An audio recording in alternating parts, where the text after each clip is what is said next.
On sait que le miroir est apparu pour la première fois en franc-maçonnerie à la fin du XVIIIe siècle.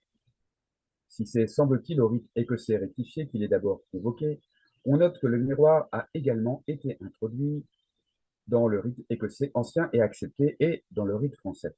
On peut donc, sans risque, pour cette raison, le présenter comme un élément familier, voire incontournable, du paysage symbolique de la franc-maçonnerie.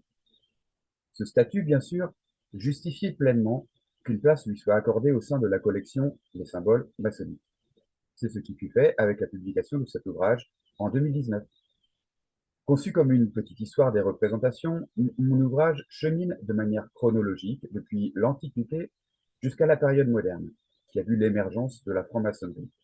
Au gré de cette pérégrination, je me suis intéressé à la manière dont le miroir est traité, notamment dans la culture populaire.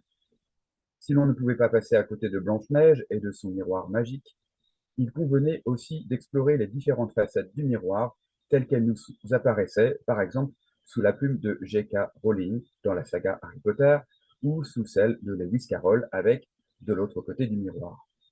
Sans oublier, bien sûr, le très beau et très noir portrait de Dorian Gray écrit par l'anglais Oscar Wilde ou encore le très onirique La Belle et la Bête écrit par Jeanne-Marie Le Prince de Beaumont avant d'être adapté au cinéma par Jean Cocteau.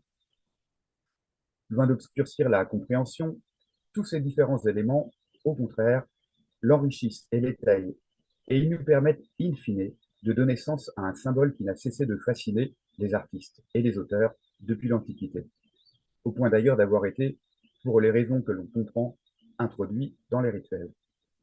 J'espère que vous aurez le même bonheur à lire cet ouvrage que j'en ai eu à l'écrire. Merci.